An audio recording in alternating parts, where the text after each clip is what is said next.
si Manuel traba a toda la cara de Inglaterra? Sí, o so. Eso es mentira. Mané, non te digo que esta máquina non vale para tomar polo cu. Cala a boquilla, güey, que xa vamos mal de tempo. Ti pensas que si hicimos a traba, que si senta aí, ibas a sentar? Pues carallo! A eso me dijo usted sentarse no seu señorcillo. Tú asentamentillo. Bueno, pues a gente pregunta, veña.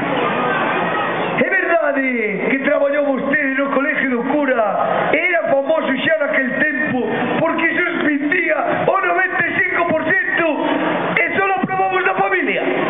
No, eso é falso. Eso es mentira.